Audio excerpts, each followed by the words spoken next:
Start करते हैं आगे। वेक्टर के अंदर ही चल रहा है और ट्राइंगल लॉ ऑफ एडिशन बहुत ही खतरनाक चीज है, सीखने लायक चीज है। तो देखो क्या होता है कि इस दुनिया में ये ए वेक्टर है और ये इस दुनिया के अंदर कौन है, बी वेक्टर है। ये इस दुनिया में बी वेक्टर है, दोनों एक दूसरे को फॉलो कर रहे हैं, दोनों एक दूसरे को क्या कर रहे हैं, फॉलो कर रहे हैं। तब सामने से जो इनके सामने से आके जो वेक्टर भिड़ेगा ना, इन दोनों के सामने से आके जो भिड़ेगा वो वेक्टर इन दोनों के सम के इक्वल होगा, इन दोनों के सम के इक्वल होगा। यही ट्रायंगल लॉ है। ठीक है, इतना शायद आप लोग पढ़ के भी आए होंगे। अब आगे की मैं चर्चा करता हूं। अगर मैं इस लाइन को यहां से उठा के नीचे उतना ही शिफ्ट कर देता हूं, जिस दिन मैंने इसको शिफ्ट किया उस दिन ये अपोजिट में चला गया, ये इधर जा रहा था, इधर जा रहा है, तो इसको बी ने बोल के बोलेंगे माइनस बी। इसकी डायरेक्शन चेंज हो गई, अपोजिट डायरेक्शन माइनस लगा दिया जाता है। अब किसी दिन मैंने इसको अगर ज्वाइन करवा दिया, मैंने इसको ज्वाइन करवा दिया, तो ये वेक्टर और ये वेक्टर दोनों एक दूसरे को फॉलो कर रहे हैं। अगर ये दोनों एक दूसरे को फॉलो कर रहे हैं तो सामने से जो आके भिड़ेगा, जो इनके सामने से आके जो भिड़ेगा वेक्टर, वो क्या होगा, इन दोनों का सम करेगा। वो सम कर दो, इसको इसमें ऐड करोगे तो ए ऐड करोगे तो ये माइनस ही रहेगा, क्योंकि ना ऐसे होता है ना, ए प्लस माइनस बी, तो अपने पास क्या आ जाएगा, माइनस बी आ जाएगा। तो उस दिन मैंने जब इसको ऐसा किया, उस दिन मेरे को दिखा कि a माइनस बी यहाँ बैठा होता है। तो बेसिक बात ये हो गई ट्रायंगल लॉ से रिलेटेड। अब अगर मैं इस दुनिया में वापस आपको समझाता हूं इस बात को, तो देखो कैसे समझाऊंगा मैं। जैसे ये है, यहाँ पे a, यहाँ पे b और यहाँ पे c है। जैसे तो ये AB है और ये BC है, ये एक दूसरे को फॉलो कर रहे हैं, तो इनके सामने से जो टकरा रहा है वो AC है। तो इसके अंदर मैं आपका ट्रायंगल लॉ लगाता हूं, ये फॉलो कर रहा है A से B, इसको AB बोलेंगे क्योंकि A से चल के B जा रहा है, तो इसको बोलेंगे AB वेक्टर।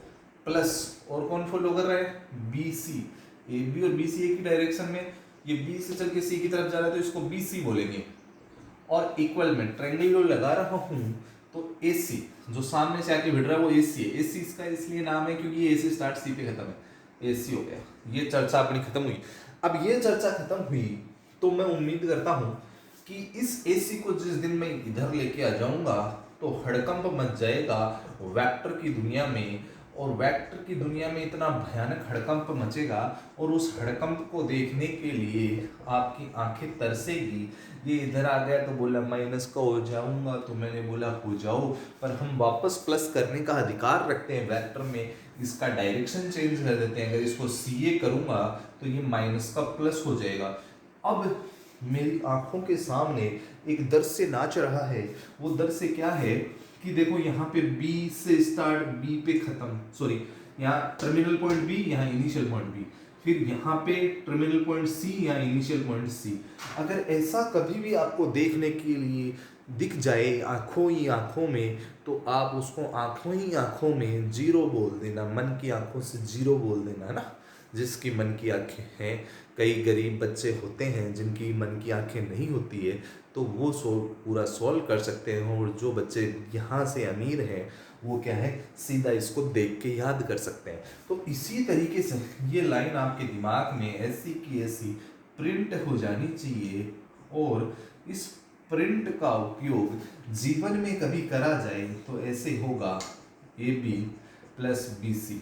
देखो इसका टर्मिनल, इसका टर्मिनल, फिर CD, यहां पे क्या हुआ AB, फिर CD, फिर DA। अगर ऐसा कुछ हो जाए तो उस कंडीशन में भी इसका वैल्यू क्या होगा, 0 होगा। ये बात आपको ध्यान में रखनी है। अगर ऐसा कभी जीवन में देखने को मिलता है तो आप उसको 0 बोलोगे। तो ये आपका ट्रायंगल लो अच्छे से क्लियर हो गया होगा। अब मैं उम्मीद करता हूँ कि अगर ट्रायंगल लो हो गया तो आपका पैरेललोग्राम लो भी आने वाला है। पैरेललोग्राम शिफ्टिंग पे काम करने वाला लो होता है, शिफ्टिंग सिखाते हैं आपको। तो देखो मैं इसको गायब कर रहा हूँ यहाँ से, और इस बार मैं लेके आ रहा हूँ आपके लिए सेकेंड लो, जो है न्यू हेडिंग के साथ में पैरेललोग्राम। न्यू हेडिंग के साथ में है parallelo parallelo parallelogram law of addition. Parallelogram तो आप सब परिचित होंगे। पैरेललोग्राम ये होता है आपका, ये आपका पैरेललोग्राम होता है। ये बेसिकली ऐसा कुछ फोटोग्राफ रखता है ये। अगर कभी इस दुनिया में ये ए वेक्टर होगा, एक मिनट, ये जैसे यहाँ पे ये बी वेक्टर हो गया है और ये आपका ए वेक्टर हो गया है। अगर ऐसे दो वेक्टर हैं तो कभी अपने जीवन में अपने फ्री वेक्टर पढ़ा होगा। तो फ्री वेक्टर क्या चीज होता है, जैसे ये कोई वेक्टर फ्री है तो ये उठ के इसके पैरेलल यहाँ जाने की क्षमता रखता है, पैरेलली ये शिफ्ट होने का अधिकार रखता है, इसके पास अधिकार है। तो ये ए वेक्टर यहाँ से शिफ्ट होके यहाँ पहुंच जाएगा तो इसका भी नाम ए ही रहेगा। ठीक है ना, पुराने जमाने वाले वेक्टर है ये। जैसे पुराने जमाने में वो हो जाते थे ना अंतर्ध्यान, वैसे ये अंतर्ध्यान होके यहाँ आ गया है क्योंकि ये फ्री वेक्टर है डेफिनेशन के अकॉर्डिंग। अब क्या होगा, मैं यहाँ पे इसके अंदर एक डायगोनल का निर्माण कर देता हूँ। ये डायगोनल हो गया, ये ए वेक्टर और बी वेक्टर एक दूसरे को फॉलो कर रहे हैं तो सामने से जो वेक्टर आके इनसे भिड़ेगा और उस वेक्टर का नाम होगा ए प्लस बी। उस वेक्टर का नाम क्या होगा, ए प्लस बी होगा। ये आप ट्रायंगल लॉ में पढ़ चुके हैं, पर कभी मैंने जीवन में इस पॉइंट को आगे बढ़ा दिया और इस पॉइंट को आगे बढ़ा दिया तो इसका नाम क्या हो गया, ये बी है, ये ए है, ए इधर आके क्या हो गया है, माइनस ए हो गया है। अगर ये माइनस ए हो गया तो यहाँ पे मैं एक वेक्टर बनाऊंगा। अगर मैं यहाँ एक वेक्टर बनाऊंगा तो वो इन दोनों का सम करेगा, इन दोनों का सम करेगा। तो सम कर दीजिए, क्योंकि इसकी ये डायरेक्शन है तो इसकी अपोजिट डायरेक्शन होगी, ये एक दूसरे को फॉलो कर रहे हैं तो सामने से भिड़ेगा वो इन दोनों के इक्वल होगा सम के। अब अगर इस वेक्टर को मैं पैरेलली शिफ्ट करना चाहूँ तो लगभग ये यहाँ पहुँचेगा और यहाँ पहुँचेगा तो ये ऐसा कैसा यहाँ चिपक जाएगा इसी डायरेक्शन में और इसका नाम हो जाएगा b माइनस ए। वेक्टर का प्लस और वेक्टर का माइनस कैसे किया जाता है ये आप पैरेललोग्राम में दोनों चीजों को साथ में देख सकते हैं। ठीक है, आप इसको ए और इसको बी भी बोल सकते हैं। अगर ऐसा बोलोगे तो यहाँ पे आपके ए माइनस बी प्रकट हो जाएगा और ए माइनस बी ए प्लस बी दोनों प्रकट हो जाएंगे उस स्थिति में। और ये जो बातें हैं ये पैरेललोग्राम की शिफ्टिंग की फ्री वेक्टर की है, जो आप इससे पहले वाले लेक्चर में देख भी सकते हैं।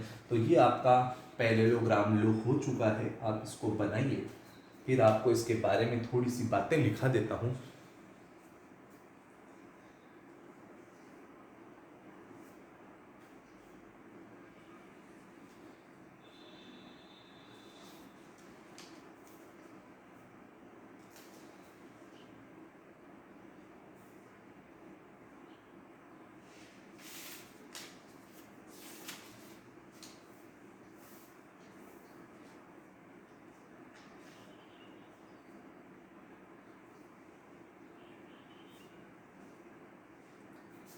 तो इसमें आप बात लिखिए, पैरेललोग्राम लो क्या होता है, लिखिए if two adjacent side, two adjacent का मतलब लगातार, ये वाली और ये वाली sides are represented by A vector and B vector, then diagonal of parallelogram represents its vector sum. ठीक है, ये डायगोनल वेक्टर सम को ना रिप्रेजेंट कर रहे हैं। ठीक है,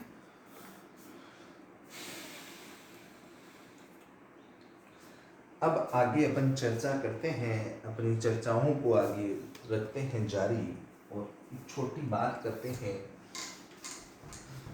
बड़ी बातें नहीं करेंगे आपके सामने, छोटी बात करेंगे, छोटी बातों को जारी रखते हैं और छोटी सी बात आपके सामने प्रस्तुत करता हूँ। वो बात क्या है वो आप देखिए, बहुत ही साधारण बात है। मैं आपको एक क्वेश्चन के माध्यम से समझाता हूँ।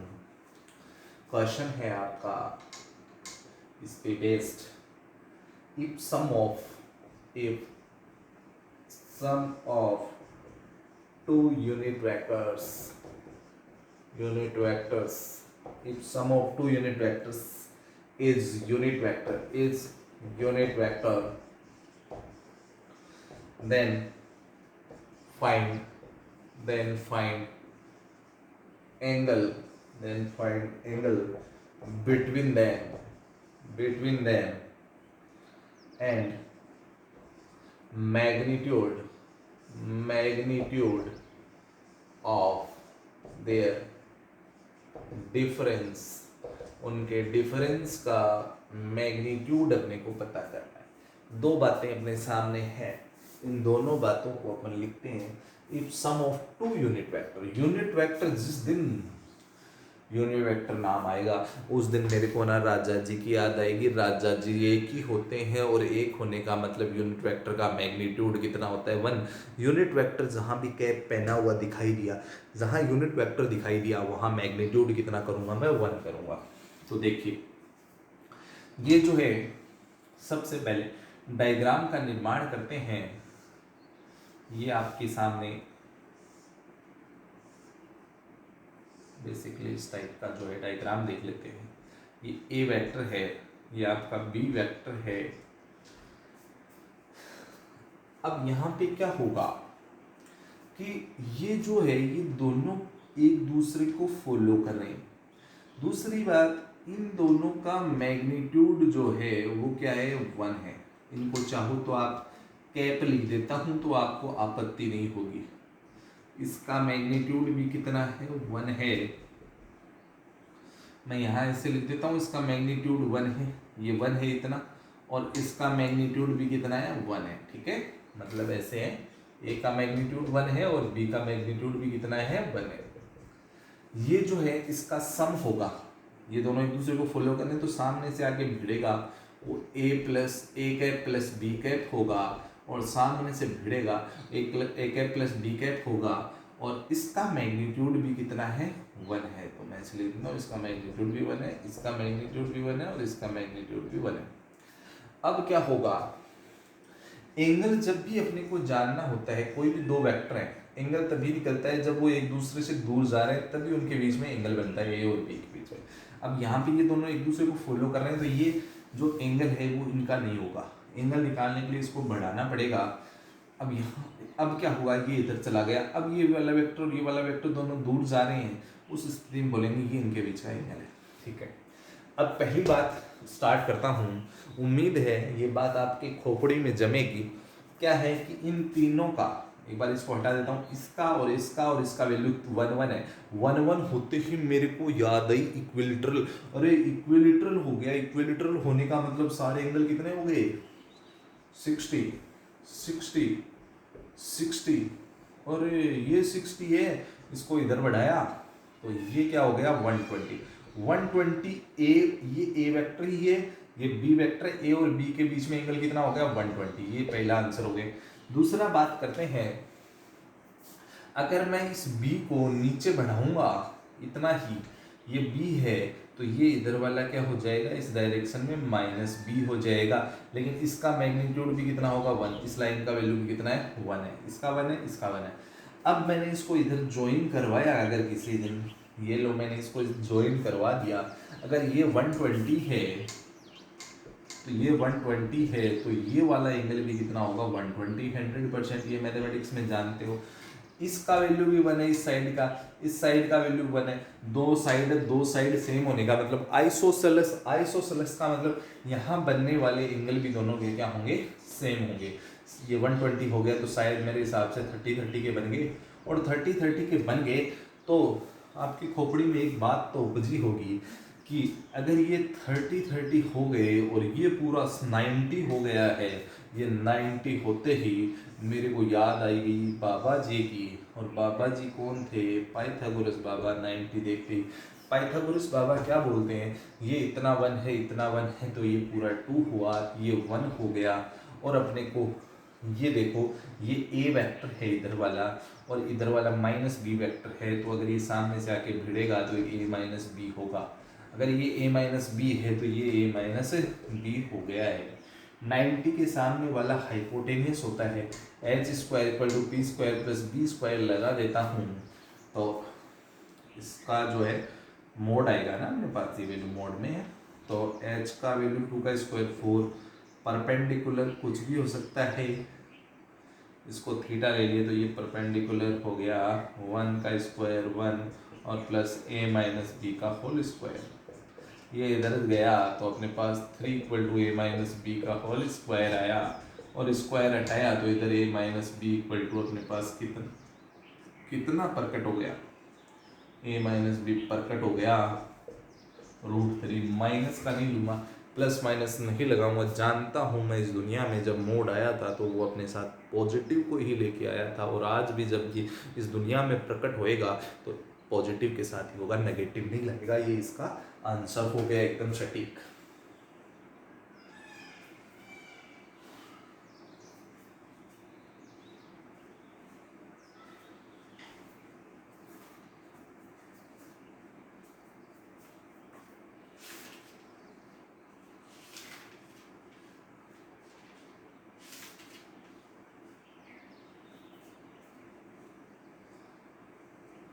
नोट कर लीजिए आप इसको अच्छे से।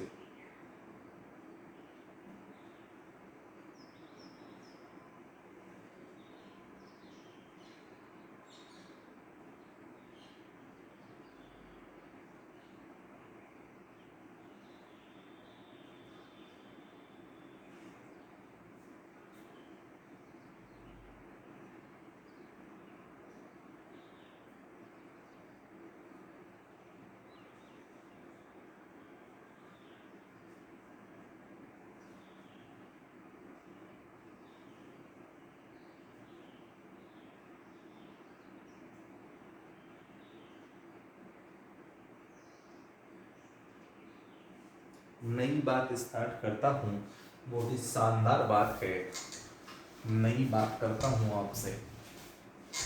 देखिए, इस बात से जब अपन मुखातिब होंगे तो ये नया कंसेप्ट अपने सामने जन्म लेगा। ये नया कंसेप्ट है, आप लोगों को मालूम होगा, ये आपका क्या होता है, ये बेसिकली इस डायग्राम को आप लोग जानते होंगे, ये आपका क्यूब होता है, ये लो क्यूब, क्यूबॉइड, जो भी आप इसको समझो। ये आपकी एक्स एक्सिस हो गई, ये वाई एक्सिस हो गई, ये जेड एक्सिस हो गई, ये आपका ओरिजिन हो गया, और ये यहाँ तक हो गया है पी, यहाँ तक क्या हो गया है, पी हो गया है। ओपी जो वेक्टर होगा उसको मैं आर वेक्टर से डिनोट करूँ, 3D में भी बहुत काम आने वाली चीज़ है। ये आपका इतना, ये इसके ऊपर एक्स एक्सिस पे यूनिट डिस्टेंस को अपन आई कैप लिखते हैं, लेकिन ये आई कैप का कितना पार्ट है, एक्स पार्ट है। एक्स एक्सिस पे है तो इतनी डिस्टेंस को मैं क्या बोलूँगा, एक्स आई कैप। ये इतनी डिस्टेंस है, ध्यान रखिएगा आप, ए पॉइंट बोल देता हूँ इसको। अगर ये एक्स आई है और यहाँ पे मैंने मिला दिया इसको डी पे, ये ओ डी हो गए, ओ डी वेक्टर। अगर ये एक्स आई है और इस एक्स आई को मगर यहाँ से उठा के यहाँ चिपकाऊँ ना, तो ये है ना इतनी ही बड़ी डिस्टेंस, इतने ही बड़ा वेक्टर ऐसा कैसा यहाँ चिपक जाएगा पैरेलली। इसको भी क्या बोलूँगा, एक्स आई बोलूँगा। इसको भी क्या बोलूँगा मैं, एक्स आई बोलूँगा। ठीक है, इतनी बात आप समझ गए होंगे। अब इधर वाला जो जेड पे है, ये जेड पे चला है, इधर ये जेड पे चला है, और ये जो है ये इस डायरेक्शन में हो गया आपका। ठीक है, अब देखो आप आगे की बातें। अब अगर ये जो है ये जेड एक्सिस पे है, तो ये इतना डिस्टेंस जो हो गया, इसको अपन सी पॉइंट बोल देते हैं, और ये इधर जेड के कैप हो गया। ठीक है, और ये वाला इतना क्या हो गया, ये वाई जे कैप हो गया। अब अगर इतनी बात को समझो आप, ये वाला वेक्टर और ये वाला वेक्टर इस ट्रायंगल में देखो, इतने में ये वाला वेक्टर और ये वाला वेक्टर दोनों एक दूसरे को फॉलो कर रहे हैं और सामने आके भिड़ रहा है, तो सामने आके जो भिड़ रहा है वो ओडी वेक्टर किसके इक्वल होगा, इन दोनों के सम के। तो एक्स आई प्लस जेड के इक्वल हो गया है, ठीक है, ओडी का वैल्यू आ गया आपके पास। अब एक आपको बात मालूम है क्या, अगर ये इसको बी बोल देता हूँ, ओ बी वैक्टर को अगर शिफ्ट करूँ तो वो यहाँ आके शिफ्ट हो जाएगा इसके पैरेलली, और इसका नाम भी क्या हो जाएगा, वाई जे कैप हो जाएगा। अब इस ट्रायंगल की बात करता हूँ मैं, ये आर कैप इधर है, वो से पी की तरफ, ये दोनों एक दूसरे को फॉलो कर रहे हैं, आर सामने से आके भिड़ रहा है, तो आर कैप इक्वल टू क्या हो जाएगा, इस इतने ट्रायंगल में देखिए आप, O D vector plus Y J cap. अगर मैं ओ डी का वैल्यू यहाँ भर देता हूँ, ओ डी का वैल्यू मैंने यहाँ भर दिया जेड के कैप और प्लस वाई जे कैप, अगर मैंने ओ डी का वैल्यू यहाँ पे भरा तो नई जानकारी प्रस्तुत हो गई है मेरे सामने, और मैं इसको देख के बहुत ही उत्साहित हो गया हूँ। आर का वैल्यू आपके सामने आ गया है, बहुत बार 3D और वेक्टर में यूज करते हो, R equal to X I plus Y J plus Z के। जीवंत कहानी है ये, जो आपने बहुत बार यूज किया होगा। कहाँ से प्रकट होता है, रियलिटी में 3D ये होती है, और 3D से इसका निर्माण ऐसे होता है। जानकारी है बहुत ही काम की, बना लीजिए आप इसको।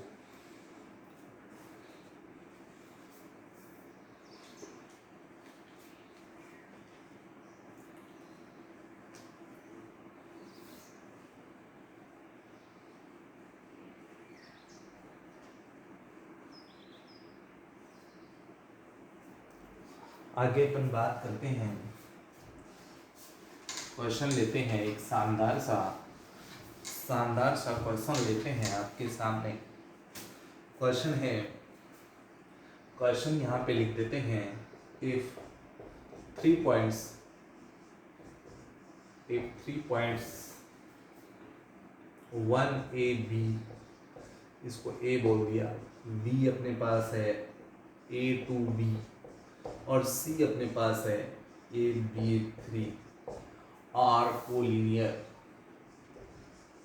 Collinear, then A plus B अपने को फाइंड करना है। सबसे पहले तो कोलिनियर का मतलब क्या होता है वो आपको पता करना है।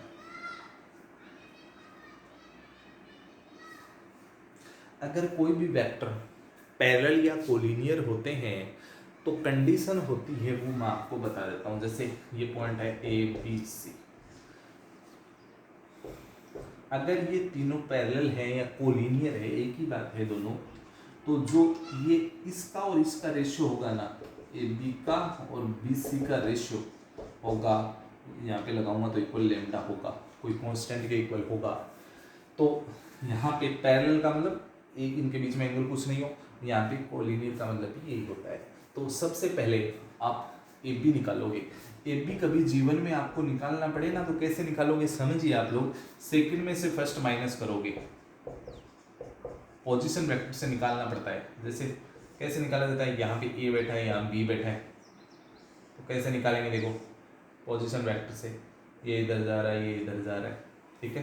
तो पोजीशन वेक्टर से अपन इसको, अगर अपन इसको बी बोल देते हैं और इसको ए बोल देते हैं, तो ये कैसे निकलता है, ए बी कैसे निकाला जाता है, ए बी निकाला जाता है बी माइनस ए से। ए बी कैसे निकलता है, बी माइनस ए से। तो इसको यहाँ से निकालेंगे, बी का कौन सा, इसमें से ए को माइनस करना है, कैसे करेंगे, ए माइनस 1, यहाँ ओ लगा देना, पोजीशन वेक्टर ज़्यादा बेटर लगेगा। फिर 2 माइनस ए जे कैप, माइनस करने का प्रोसीजर आपको ध्यान में रखना है, प्लस ये जीरो हो गया, जीरो की बी माइनस बी। ऐसे ही अपने को जरूरत किसकी पड़ने वाली है, ये आपको जरूरत पड़ेगी अब बी सी की। बी सी कैसे निकालेंगे बोलूँ, सी में से बी को माइनस करना है, सी में से बी को माइनस करो, जीरो आई, बी माइनस 2 जे और 3 माइनस बी के। अब कुछ नहीं करना, आपको एक काम करना है, ये वेक्टर यहाँ पे डालेंगे, A minus 1 I cap plus 2 minus B J cap plus 0 K cap, और lambda 0 I plus B minus 2 J और 3 माइनस बी के कैप। जब ये आई जे के लेके और ये आई जे के लेके दोनों वेक्टर अपने सामने बैठेंगे तो अपने कोफिशिएंट की क्या करवा लेंगे, तुलना करवा लेंगे, कंपैरिजन करवा लेंगे।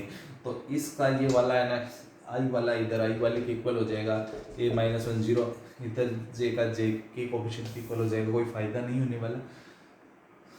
चाहो तो हो भी जाएगा, पर अपन सीधा काम करेंगे, के वाला के इक्वल हो जाए तो के वाला इक्वल कर देता हूँ 3 माइनस बी। अपने को तो ए भी निकालना है, बी का वैल्यू कितना आ गया 3 और ए का वैल्यू अपने पास यहाँ कितना प्रकट हो गया 1। ए का और बी का वैल्यू प्रकट हो गया, तो ए प्लस बी आपके पास कितना हो गया 1 + 3 कितना हो गया, ए प्लस बी का वैल्यू 4। यही जानकारी चाहता था वो मनुष्य।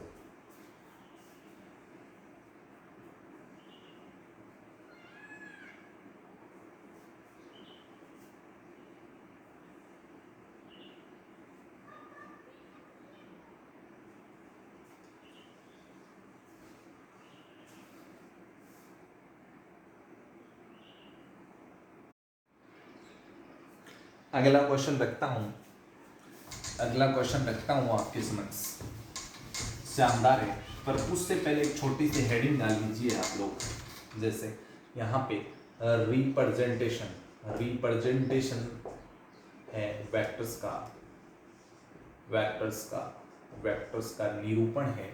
तो देखिए जैसे क्या होता है, अगर ये ए वेक्टर ये इधर जा रहा है तो इससे हाफ जो होगा a/2 है, प्लस में ले रहे हो, ये a/2 वेक्टर इधर जाएगा। 2a वेक्टर है तो वो इससे डबल होके इसका मैग्नीट्यूड वो भी इधर जाएगा। और अगर वो बोलेगा -a तो a इधर जा रहा है तो माइनस इतना ही बड़ा होगा लेकिन इधर जाएगा। -2a बोलेगा तो -2a इधर चला जाएगा। ये थोड़ा सा निरूपण है, समझ लीजिए, रिप्रेजेंटेशन है। इसके बाद में मैं आपके सामने नई बात प्रस्तुत करता हूँ। नई बात क्वेश्चन में है, बहुत ही शानदार है। यहाँ पे पुनर्मिलन होगा कोऑर्डिनेट ज्योमेट्री का वेक्टर्स के साथ में। कैसे, देखो क्वेश्चन लिख देते हैं। क्वेश्चन है अपने पास, if P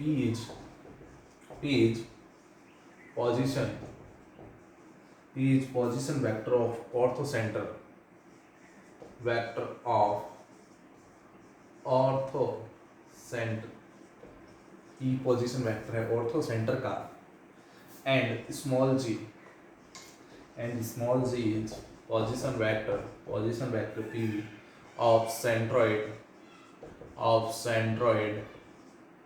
and circumcenter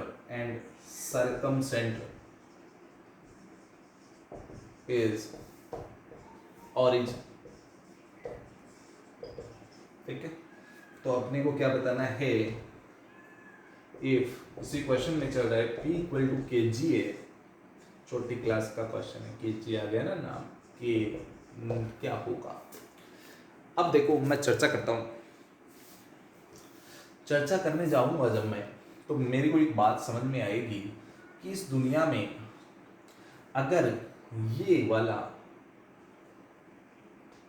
सरकम centre O पे बैठा है, मतलब सरकम सेंटर ओरिजिन पे बैठा है, फिर कौन है, फिर बैठा है कौन, फिर अपने पास एक अपने पास है ऑर्थो सेंटर और एक अपने पास है क्या, एक अपने पास जो है सेंट्रोइड जी है, और ऑर्थो सेंटर अपने पास क्या है, यहाँ पे ऑर्थो सेंटर को P से डिनोट किया गया है। एक आपको दिमाग में हो तो एक इनके बीच में रिलेशन होता है 2:1 का, किस किस के बीच में, O और इसके अंदर सेंट्रोइड, ऑर्थो सेंटर और सरकम सेंटर के बीच में 2:1 का एक रिलेशन होता है। एक ही लाइन पे तीनों बैठते हैं, कैसे आप जानिए इस बात को।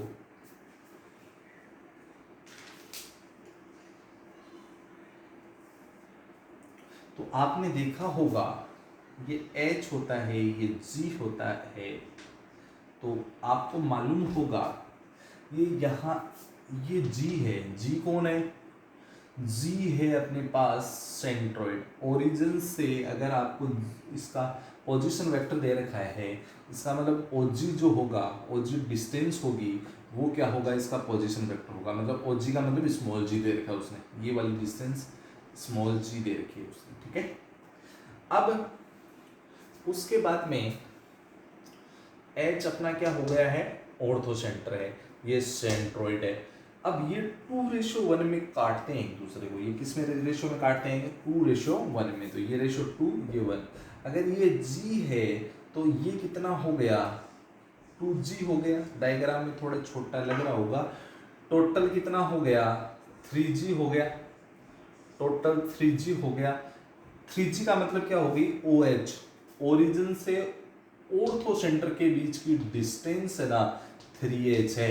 और OH का वैल्यू जो है वो उसने कितना दे रहेगा? उसका position vector P equal to 3G हो गया अपने हिसाब से। और उसने P का वैल्यू kg दे रखा था। kg कंपेयर K का वैल्यू 3, K प्रकट हो गया 3, पहले से ही प्रकट था। दिखने की देर थी, नोट कर लीजिए, शानदार बात है।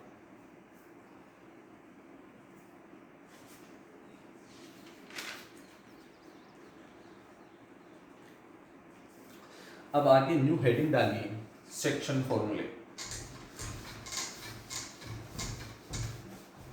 सेक्शन फॉर्मूले बहुत ही शानदार और मस्त मजेदार चीज, सेक्शन फॉर्मूले।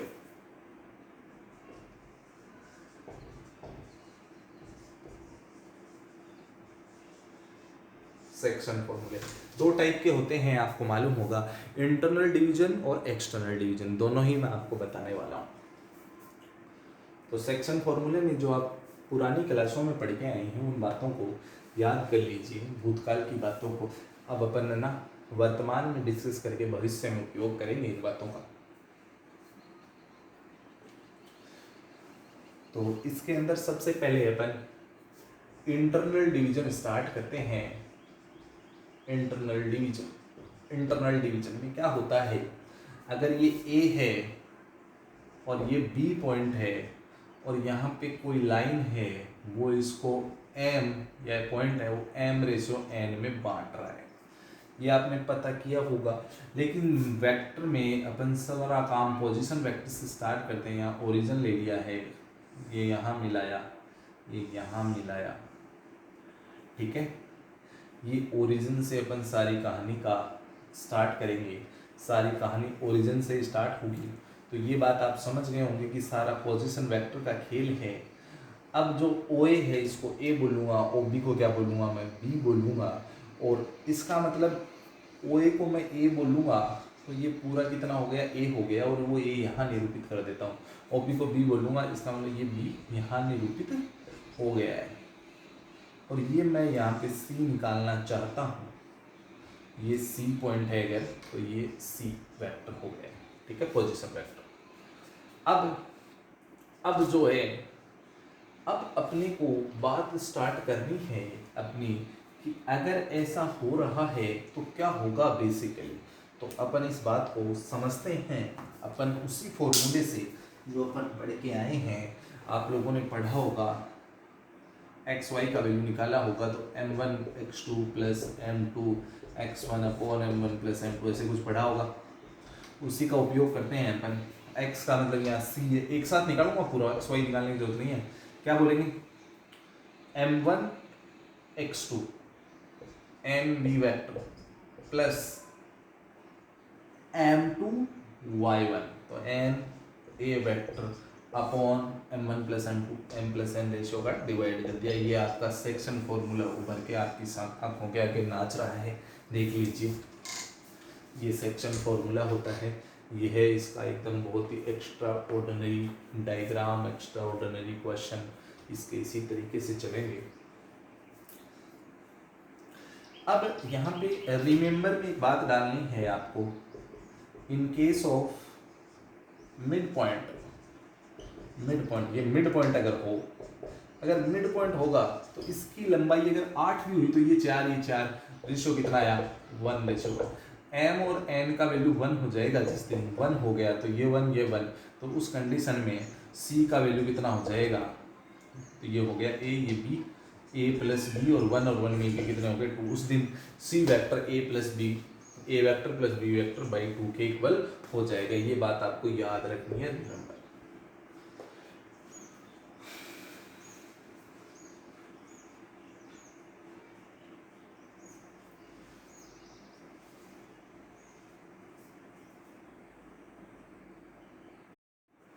अगला क्वेश्चन रखता हूँ आपकी नजर आंखों के सामने। तो देखिए क्या है, नेक्स्ट क्वेश्चन है, शानदार क्वेश्चन है। यहाँ पे क्वेश्चन है, एक mid point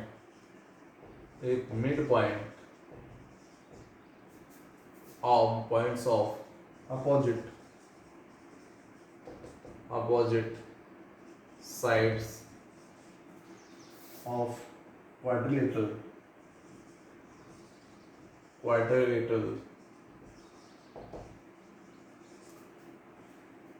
and midpoint of diagonal and midpoints of diagonals meet, then prove that quadrilateral form is parallelogram का निर्माण करता है। ये बात अपने को प्रूव करनी है।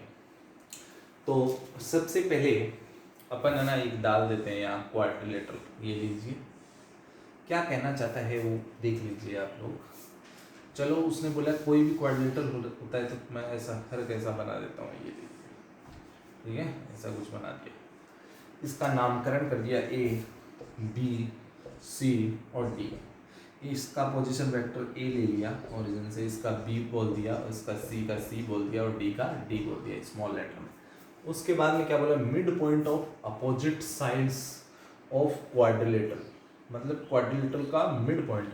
जैसे इसका मिड पॉइंट निकालूंगा तो ये कितना हो जाएगा, इसको a प्लस बी बाई 2 बोल देंगे। अब इसके अंदर इसका मिड पॉइंट क्या हो जाएगा, b प्लस सी बाई 2 हो जाएगा, और इसका क्या हो जाएगा, d प्लस सी बाई 2 हो जाएगा, और इसका क्या हो जाएगा, a प्लस डी बाई 2 हो जाएगा।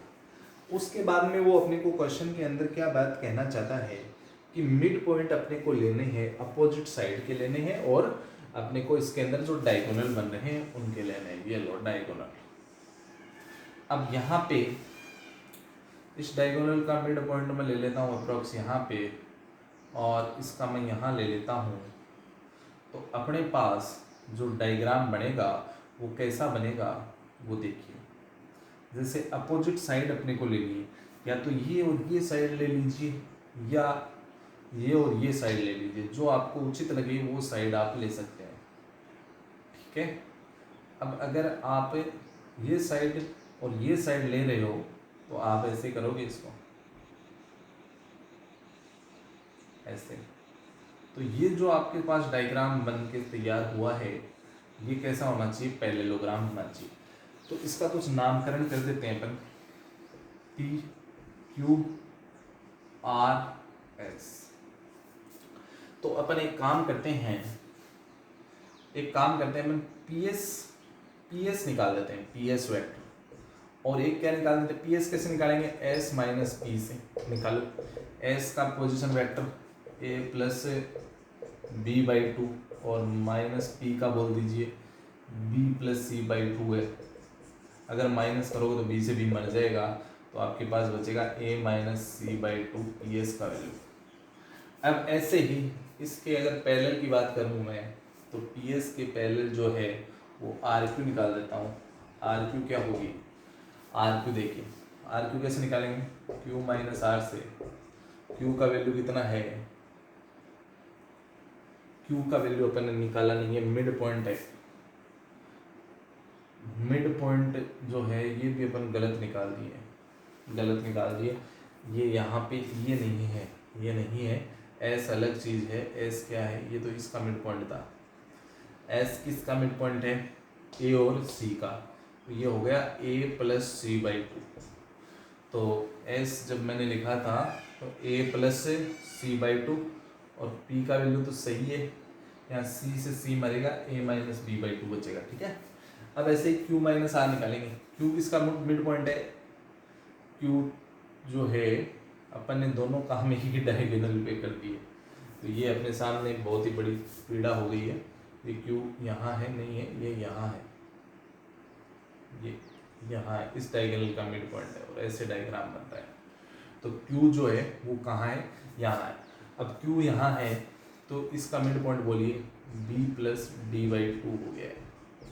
अब B प्लस D/2 हो गया तो B प्लस D/2 और माइनस R कर देंगे। R कितना है आपका A प्लस B/2। अगर इसको माइनस करेंगे तो यहाँ से आपके पास क्या होने वाला है, R का वैल्यू है A प्लस D/2। D से D मर जाएगा, D माइनस A/2 हो गया है। इसका मतलब R3 ये आ गया है। अब एक चीज देखते हैं, अगर PS और QR जो है, PS और QR का रेशियो कांस्टेंट आ रहा है, मतलब इसके अंदर डिवाइड करूंगा तो कांस्टेंट आ रहा है, क्योंकि अगर इसको मैं ऐसे लिखूंगा A माइनस B/2 तो इन दोनों का रेशियो निकालूंगा तो -1 आ गया, वो लेमडा आ गया। इसका मतलब ये पैरेलल है। पैरेलल होने के साथ में RQ और PS दोनों का मैग्नीट्यूड अगर मैं निकाल के देखूं, PS का मैग्नीट्यूड और RQ का मैग्नीट्यूड अगर मैं किसी दिन निकालने लगा तो उसका वैल्यू क्या आएगा, सेम आएगा। इसका मतलब ये इक्वल भी है, एज आई अपोजिट साइड, इन दोनों साइड के साथ कर सकते हो। तो उस स्थिति में अपन बोल देंगे 100% ये क्या है, पैरेललोग्राम है। 100% क्या हो गया, पैरेललोग्राम आपके समक्ष प्रस्तुत हो गया है। बना लीजिए इसको।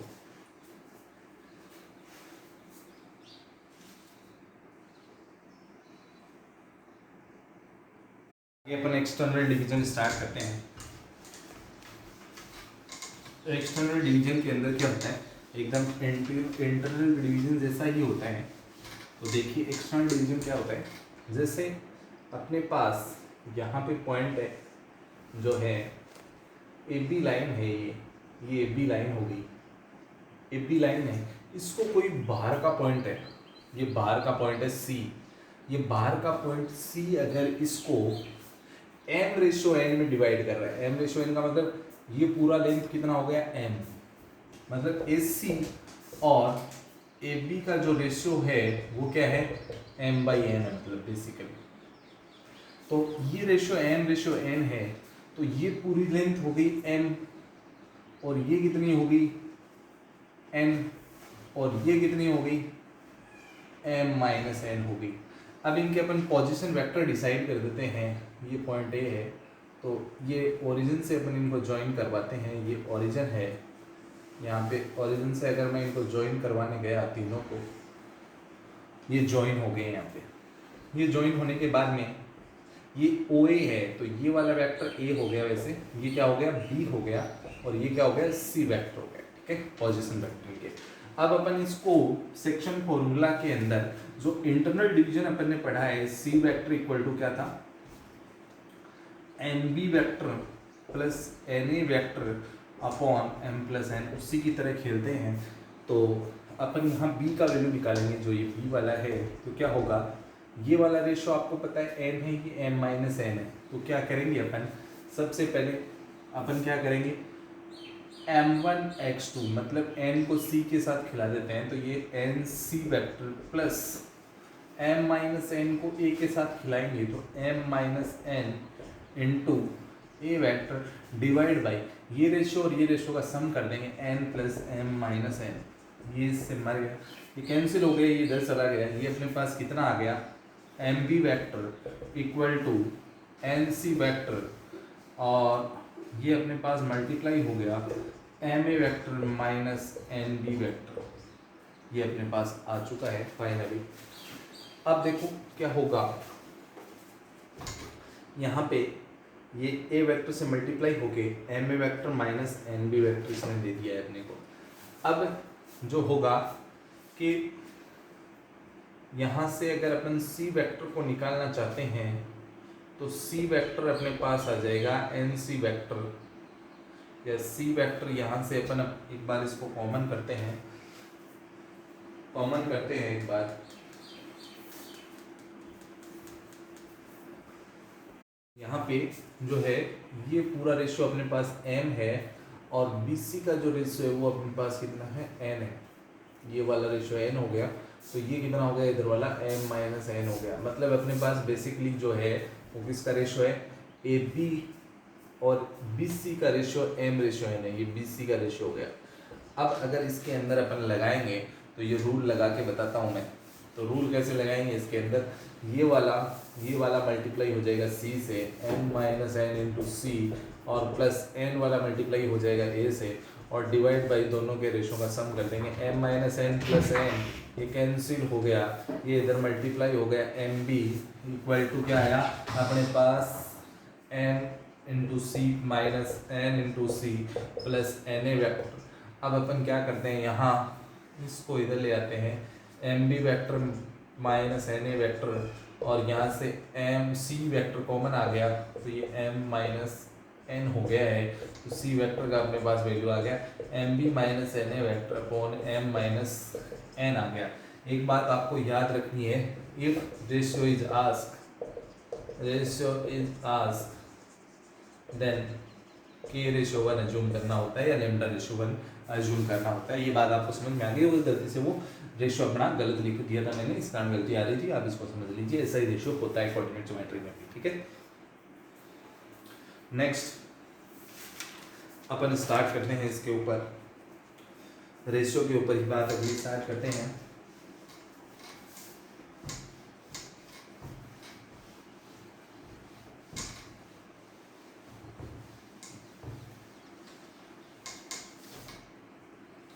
अब यहाँ पे अगर अपने पास बात हो, एग्जाम्पल के लिए अपन एक बात करते हैं कि if vector C divides A and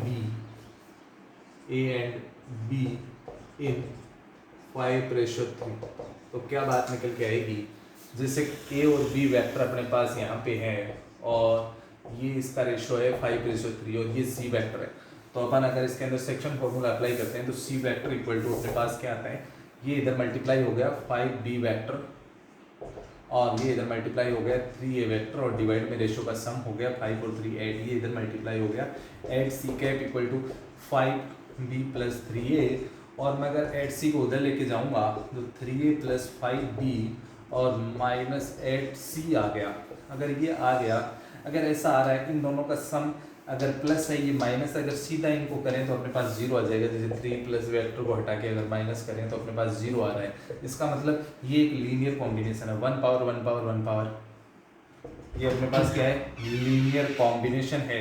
linear combination होने के कारण अपन ऐसे बोल देंगे कि ये तीनों वेक्टर एक ही लाइन पे चल रहे हैं, एक ही लाइन के ऊपर चल रहे हैं, तो ये एक ही लाइन पे चल रहे हैं, इसका मतलब ये वेक्टर कैसे हैं, कॉलिनियर हो गए, कॉलिनियर वेक्टर्स हो गए, कॉलिनियर वेक्टर्स।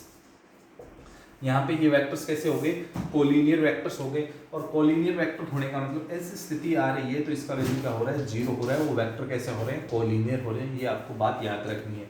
फिर भी अगर इसको दूसरे तरीके से समझे तो ये हो जाएगा लैम्डा ए प्लस म्यू बी और माइनस इन दोनों का सम इक्वल टू अपने को कितना मिलेगा, जीरो। ये लीनियर कॉम्बिनेशन की जो है यहाँ पे बात आती है।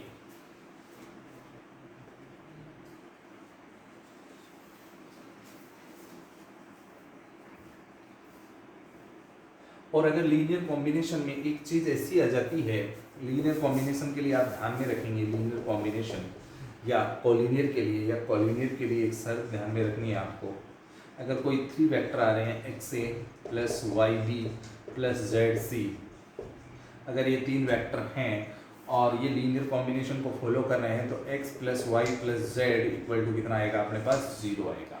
ये बात अपने को ध्यान में रखनी है, ठीक है, लीनियर कॉम्बिनेशन के लिए बनाइए इसको।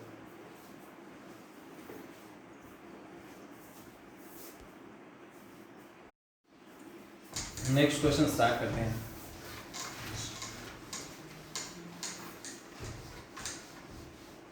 नेक्स्ट क्वेश्चन अपने पास है, question prove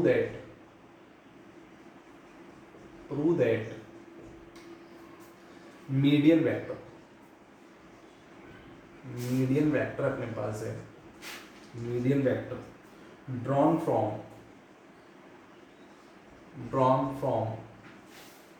vertex of triangle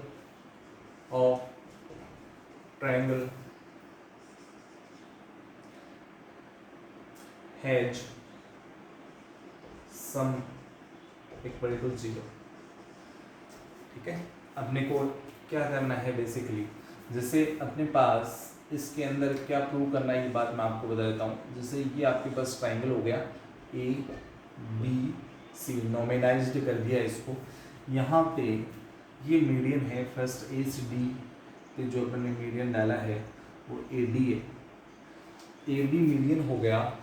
अब उसने बोला है सम ऑफ, जैसे ड्रॉन फ्रॉम वर्टेक्स, वर्टेक्स से अपन ने इसको ड्रॉ किए ए से, इस टाइप से मैं इसको बना देता हूँ। तो अपने पास एक मीडियन तो एडी हो गई, दूसरी मीडियन जो अगर मैं बी से यहाँ ड्रॉ कर दूँ तो ये क्या हो जाएगी, बी ई हो जाएगी, और तीसरी सी से ड्रॉ कर दूँ तो वो क्या हो जाएगी, सी एफ हो जाएगी, ये सी एफ होगी। वो क्या चाहता है कि जो ए डी है, ए डी मीडियन वेक्टर है, बी ई मीडियन वेक्टर है, बी मीडियन वेक्टर और सी एफ मीडियन वेक्टर, इनका सम कितना होना चाहिए, 0 होना चाहिए। तो सबसे पहले इस बात को अपन सोचते हैं बेसिक से। अगर ये अपने को दिखाई दे रहा है, ये बाकी के अगर मैं हटा दूँ तो ये ऐसा कुछ दिखाई दे रहा है। अगर ए से अपन इसको बात करें ओनली डी मीडियन के लिए, डी मिड पॉइंट के लिए, ये बी हो गया, ये सी हो गया। अगर अपन इसको उल्टा कर देते हैं तो अपने सामने ऐसी तस्वीर बनती है, ये अपने पास हो गया बी, ये सी, ये डी, ये अपने पास डी, और ये ए से अपन ने डाला है। अगर अपन ने ए से अगर अपन ने इस पर डाला है तो ये देखो, ए से मैं इनको ज्वाइन करवा देता हूँ। तो अपने पास क्या स्थिति बनती है वो अपन बात इसके अंदर लिखते हैं। अब ये तीनों किस पे, एक ही लाइन के ऊपर हैं। अगर एक ही लाइन के ऊपर हैं तो अपने पास क्या कंडीशन ये इससे आती है कि जो A B vector, B C vector और ए डी वेक्टर के अंदर क्या रिलेशनशिप होगी यहाँ पे। तो सबसे पहले अपन मिड पॉइंट वाले कॉन्सेप्ट का यूज करते हैं। मिड पॉइंट वाले कॉन्सेप्ट के अंदर क्या होता है कि अगर यहाँ पे ये पॉइंट ए है, ये बी है, ये सी है, तो सी वेक्टर जो होता है वो क्या होता है, A vector plus B vector by 2। अगर मीडियन है तो ये मिड पॉइंट हो गया, बाई 2 होता है, और ये इधर हो जाएगा 2c वेक्टर इक्वल टू कितना हो जाएगा, a प्लस बी हो जाएगा। तो इसको अपन नए तरीके से लिखते हैं तो अपने सामने क्या आता है, 2c वेक्टर। 2c वेक्टर का मतलब यहाँ पे क्या हो गया, c वेक्टर किसको डिनोट कर रहा था, d वाले को, तो ये ad हो गया। तो इसको क्या लिखूँगा, 2ad वेक्टर इक्वल टू क्या बन गया अपने पास, a किसको डिनोट कर रहा था, यहाँ पे a डिनोट कर रहा था इसको, b को, तो b का मतलब ए बी वेक्टर, a से जा रहा है ना, ए बी वेक्टर, और प्लस b किसको डिनोट कर रहा था, ए सी वेक्टर, a से जा रहा है ए सी वेक्टर हो गया। अब इसी तरीके से अपन सेकंड वाली मीडियन के लिए ये बात लागू करते हैं। सेकंड वाली मीडियन ये है अपने पास बी मीडियन के लिए ये बात लगाएंगे तो क्या हो जाएगी, 2BE इक्वल टू, अगर अपन b से डाल रहे हैं इसके अंदर b से, यहाँ पे अपने पास 3 लाइन जा रही है, b गई, एक क्या जाएगी BA और एक क्या जाएगी BC, तो ये हो जाएगी BA प्लस BC। और ऐसे ही अपन CF मीडियन के लिए बात करें तो 2CF इक्वल टू क्या हो जाएगा अपने पास, C से जाएगी, C से एक तो A की तरफ जा रही है CA और एक C से B की तरफ जाएगी CB। अगर मैं तीनों इक्वेशन को ऐड करता हूँ इनको तो अपने पास आता है 2AD plus BC plus CF। और यहाँ पे क्या होगा, ये अपने पास यहाँ पे जो है AC है, ये CA, CA को अपन CA को जब AC के फॉर्म में लिखेंगे तो माइनस AC हो जाएगा, और माइनस AC होते ही ये इससे कट जाएगा। ऐसे ही BC को, CB को अगर मैं BC बनाऊंगा तो माइनस का हो जाएगा। ऐसे ही अपने पास ये जो है इसके अंदर अपने पास ये जो वेक्टर है अपने पास सेकंड वाला, ये BE वेक्टर है, ये BE वेक्टर हो गया है।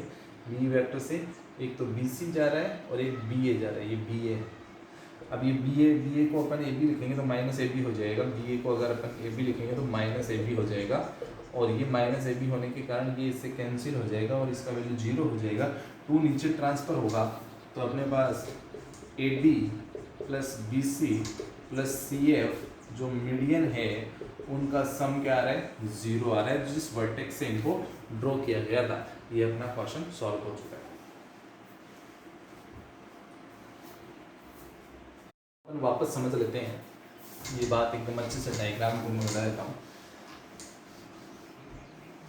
जैसे अपने पास क्या हो रहा है कि ये कोई वेक्टर अपने पास, जैसे अपने पास ट्राइंगल के वर्टेक्स ड्रॉ कर देता हूँ, ये ए, ये बी और ये क्या हो गया सी।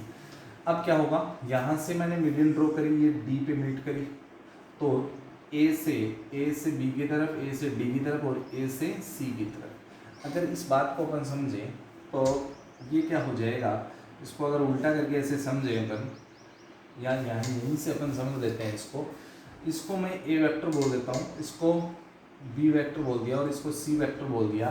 तो अपने पास सेक्शन फॉर्मूला से अगर मिड पॉइंट है, डी मिड पॉइंट है, अगर मीडियन है तो ये मिड पॉइंट होगा।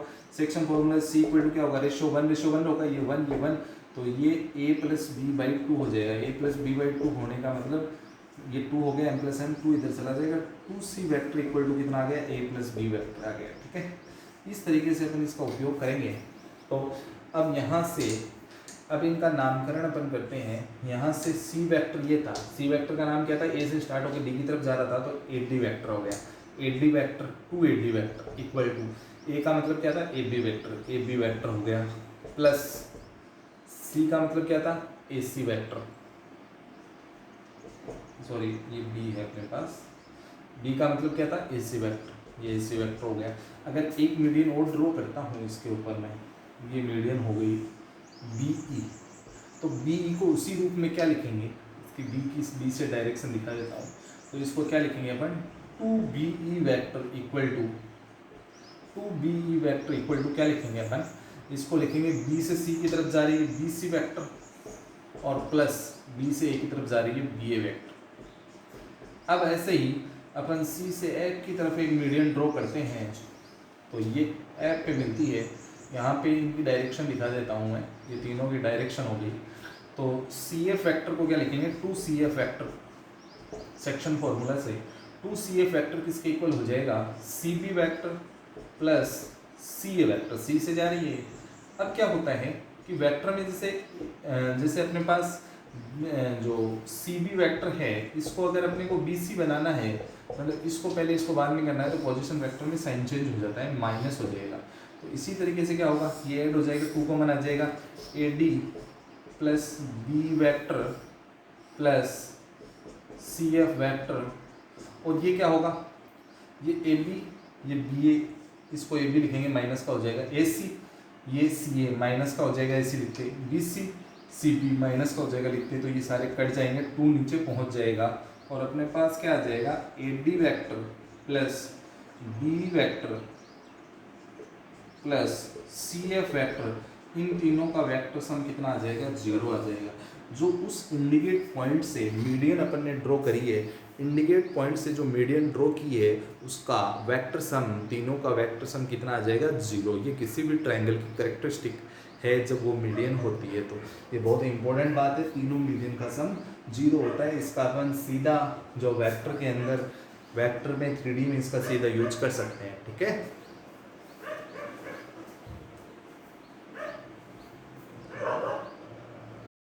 इसके अंदर अपने को सबसे पहले डायरेक्शन का रोल समझना होगा कि उस इंडिकेट पॉइंट से ही आपको डायरेक्शन तीनों की दर्शानी होगी। ऐसे ही बी से तीनों की तरफ डायरेक्शन जा रही है, सी की तरफ, इस चीज़ का विशेष ध्यान रखना है।